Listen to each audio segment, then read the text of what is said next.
Assalamualaikum warahmatullahi wabarakatuh. Anak-anak, hari ini hari Kamis tanggal 8 Oktober 2020, saya Ibu Erna Agustin dari SMK Putra Pakan Bogor akan memberikan materi kelas 12 OTKP Tata Kelola Sarana Prasarana. Ya, sehat selalu Ibu ingatkan, menggunakan masker, cuci tangan, ya, menjaga jarak, tidak berkerumun, sehingga insya Allah kalau nanti ada waktu kita nanti masuk, kita akan bertemu dalam keadaan sehat, ya. Salam buat keluarga di rumah yang sekarang mungkin lagi menemani kalian belajar. Mudah-mudahan kita dalam keadaan sehat semua dan keluarga. Baik, Ibu hari ini cuma 1 jam mata pelajarannya, jadi Ibu lebih cepat lagi memberikan materinya, dan silakan nanti dicatat, ATK disiapkan, ya, buku catatan disiapkan, sehingga kalau nanti ada pertanyaan silakan nanti bertanya kepada Ibu, ya. Sehat semua ya Ibu harap. Tadi sudah Ibu absen, ya. Mudah-mudahan kita semuanya sekarang bisa menerima materi dengan jelas dan baik. Ibu akan presentasikan hari ini sebentar.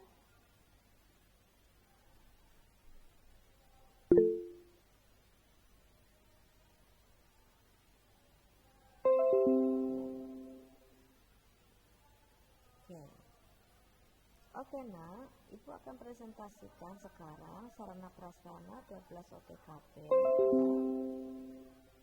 yang berhubungan dengan pelajaran kita hari ini. Tadi Ibu lupa dibuka dulu, jadi ini agak lama. Hari ini kita belajar tentang macam-macam perawatan sarana prasarana, ya, macam-macam persyaratan sarana dan prasarana. Kemarin kita memelihara, menerima, menggandakan, menyimpan, memanfaatkan, inventarisasi sudah.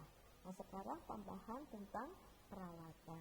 Apa sih yang harus dirawat? Kita semuanya kan harus tahu bahwa badan kita aja dirawat, ya. Tapi kalau kita di kantor pun alat-alatnya, peralatan, sarana prasarana juga perlu dirawat seperti badan kita. Untuk apa?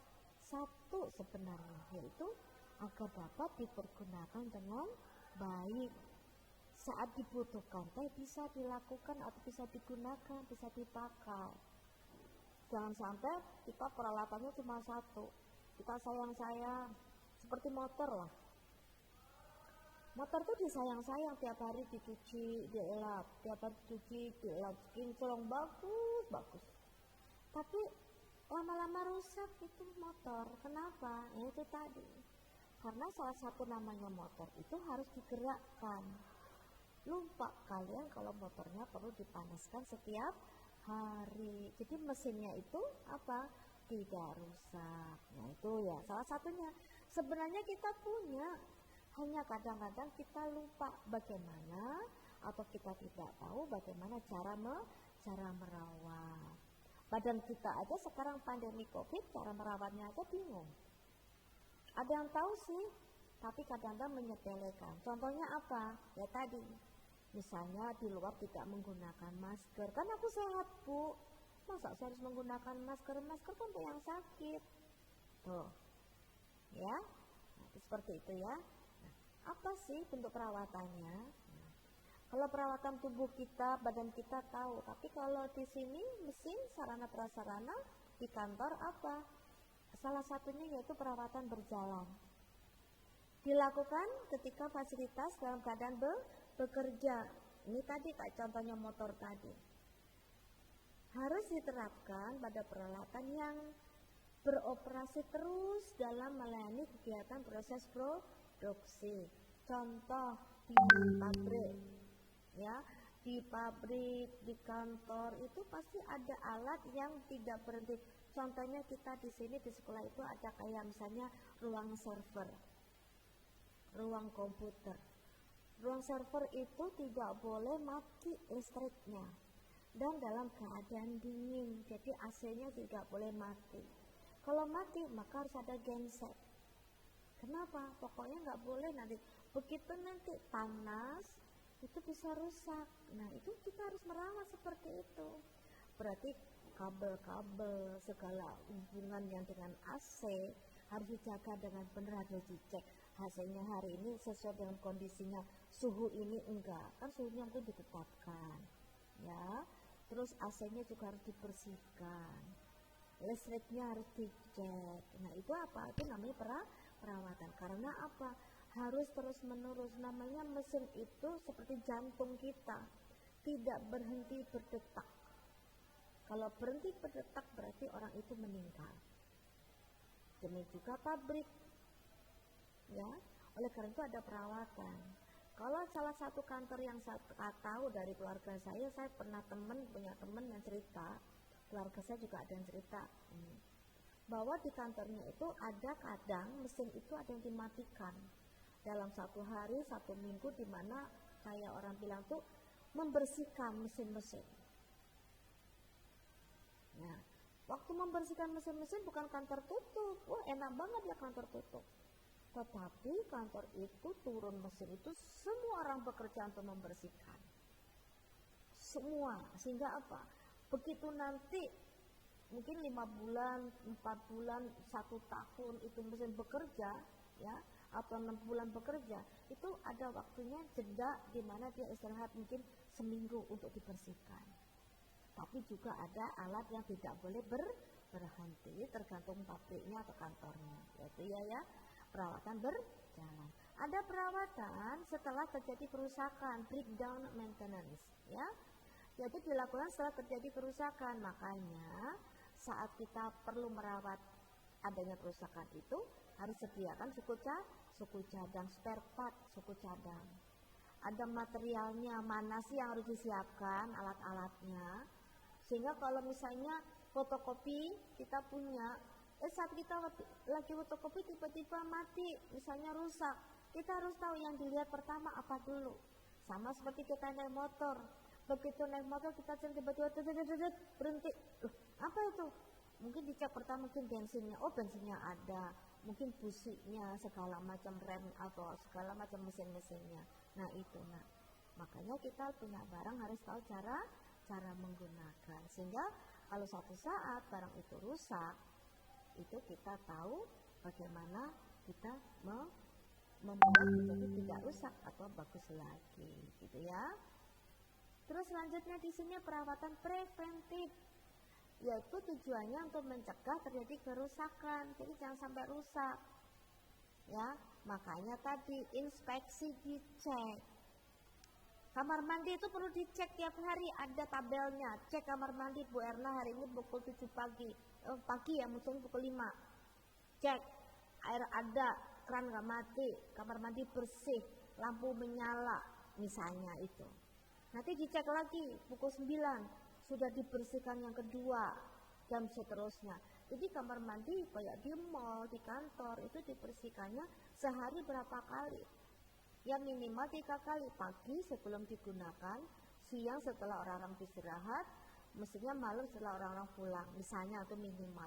Tapi ada waktu-waktu di mana kita ada perawatan. Makanya di sini ada pelumasan, artinya pelumasan itu contoh aja di rumah kalian ada pintu pagar, krek. Wah, itu pasti rumahnya korek, itu dibuka pintunya bunyi korek gitu. Tapi kalau korek di rumah itu ada mesin pelumas atau oli atau apa itu, ada minyak atau apa, dikasih ke kayak modelnya tadi baut atau apa, atau yang membuat tadi rodanya tadi berbunyi tadi, maka adanya pelumas tidak akan berbunyi lagi. Nah itu dilumas, jadi biar nggak seret, nggak misalnya gampang dibuka seperti itu ya. Penyetelan, penyetelan itu seperti hanya timbangan ya, disetel dulu, bener-bener nol enggak, itu artinya perawatan. Dilakukan agar perawatan peralatan kita ini juga dan mesin-mesin tidak rusak. Jadi saat digunakan kita bisa menggunakannya dengan baik ya. Korektif ya, dibetulkan, diperbaiki sehingga kondisi fasilitas kita tadi bisa sesuai dengan standar yang kita inginkan.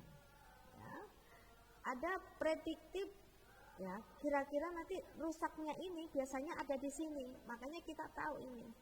Ya, lagi dibantu dengan bantuan panca indera itu kayaknya seperti ini. Ibu di rumah, tiba-tiba bilang Bu gini, kayaknya ada bau kebakar ya. Nah, kita cari dulu. Oh, tetangga lagi bakar sampah.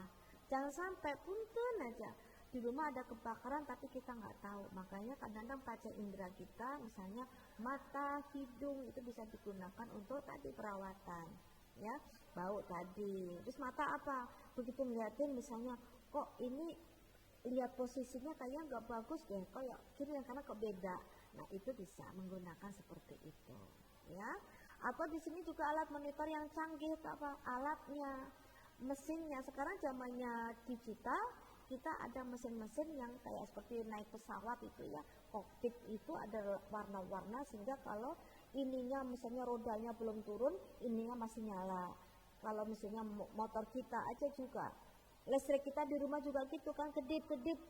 Kalau misalnya pulsanya mau habis, nah itu monitor itu. Bapak ini listriknya sudah bunyi dari tadi tatitut itu berarti apa? Oh, pulsanya habis nak, beli pulsa listrik gitu. Jadi apa? Memprediksi gitu ya.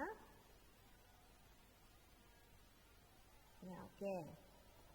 Terus perawatan darurat emergensi di sini apa?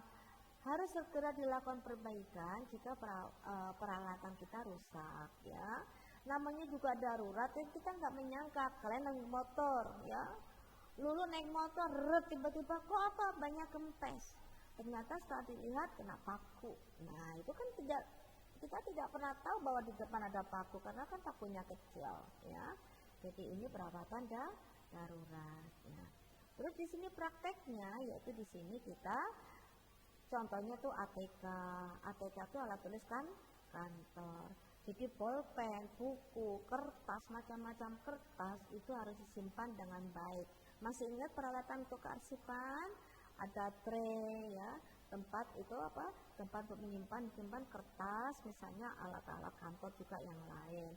Ada lemari arsip, ada filing kabinet ya, ada segala macam yang berhubungan dengan ATK. Jadi harus disimpan. ATK itu kan ada seperti klip kertas itu kan kecil ya. Jarum pentul itu kecil ya, kan kita butuh jarum pentul misalnya. Nah makanya harus ada tempat-tempat khusus untuk menyimpan tadi di ATK tadi ya. Ada mesin kantor dari mulai komputer, printer. Contohnya komputer itu kalau lagi dinyalakan jangan lupa sebelum dinyalakan dicek dulu listriknya. Kalau udah selesai jangan lupa di shutdown satu-satu, jangan langsung mati aja. Gampang pun, itu kan juga mati sendiri. Nah, itu peralatannya bisa rusak. Ya, printer juga demikian, harus dicek yang punya printer. Tintanya ada atau tidak. Biasanya tinta yang dicek bukan hitam saja, tapi yang warna juga demikian. Sehingga saat kita otomatis mencetak yang berwarna, maka warnanya yang tadi kuning benar kuning, merah-merah, hijau-hijau, biru-biru. Jangan sampai tadi kuning jadi misalnya oranye atau kuning muda gitu ya nak ya, karena tintanya mau habis ya. Scanner dibersihkan kacanya dengan lap yang halus ya, jangan sampai pakai lap yang basah. Mesin fotokopi juga demikian, tonernya, tintanya harus dicek juga setiap hari. Nah itu ya nak. Dan di sini ada juga lemari arsip. Contohnya lemari arsip itu rak arsip sama lemari arsip beda ya. Lemari arsip itu berarti ada pintunya, rak arsip tidak ada pintunya gitu ya. Kursi dan meja kantor juga demikian, kursinya itu dielap. Kalau terbuat dari kursi yang empuk itu ya, ada misalnya kayak modelnya kursi yang zaman sekarang itu harus divakum, harus pakai vakum cleaner, disedot debunya biar apa, nggak gatal dan nggak berdebu. Itu kalau itu kan bisa membuat penyakit. Kalau yang kena asma bisa alergi gitu ya. Makanya vakum cleaner disedot ya, dibersihkan biar apa? Biar kursinya bersih dan enak untuk digunakan, didudukin. Jangan duduk di apa ini namanya pegangan kursi, kursinya jangan digoyang-goyang, mejanya juga rapi, ya jangan semuanya di atas meja, rapikan meja, kalau bersih kan enak, gitu ya. Tuh, nah ini merupakan hal yang kalian pelajari hari ini. Singkat Ibu ya, iya singkat karena ini hanya perawatan sarana prasarana jenis-jenisnya seperti apa, ya. Mudah-mudahan walaupun cuma 1 jam ya, walaupun cuma 1 jam pelajaran Ibu hari ini, kalian bisa belajar dengan baik. Untuk apa? Untuk menambah ilmu bagaimana merawat sarana prasarana yang baik. Di rumah jangan lupa sarana prasarana di rumah juga dirawat. Contohnya apa? Minimal yang pribadi aja kamar tidur. Ya, bangun tidur, kasur dibersihkan, selimut dilipat, buka jendela biar udara segar masuk. Ya, kalau udaranya terang, misalnya bantal atau guling atau kasur boleh dijemur. Ya, kalau kamar itu udaranya masuk segar, walaupun kita punya AC, ya segar udara dimasukkan, pagi hari terutama udara segar tuh enak. Ya kalau udah siang ditutup juga nggak apa-apa, takut debu misalnya ya. Tuh, salah satunya. Terus bisa peralatan tadi, sepatu disikat. Ya. Lama nggak belajar sepatunya di mana? Takutnya nanti sepatunya nggak tahu ada di mana. Yang satu di kolong, satunya di mana, gitu ya. Terus kayak kaos kaki, tas, semuanya topi, dasi, oke? Sayangi barang kalian, rawat dengan baik karena belum tentu kita nanti kalau hilang atau rusak kita punya uang untuk membeli. Jadi sayangi ya. Itu dari Ibu. Mudah-mudahan materi kita hari ini walaupun cuma sedikit, mudah-mudahan ada gunanya buat kalian. Baik ya. Alhamdulillah hari ini kita semua sudah masuk, anak-anak semuanya sudah masuk. Terima kasih. Kita akan ketemu besok dalam pelajaran yang sama yaitu tata kelola sarana prasarana. Saya Ibu Erna Agustin, SMK Putra Pakuan Bogor, pamit. Assalamualaikum warahmatullahi wabarakatuh. Waalaikumsalam warahmatullahi wabarakatuh. Waalaikumsalam warahmatullahi wabarakatuh. Waalaikumsalam warahmatullahi wabarakatuh. Iya, makasih ya. Kita belajarnya cuma 1 jam. Jadi Ibu tutup ya, Nak ya. Makasih.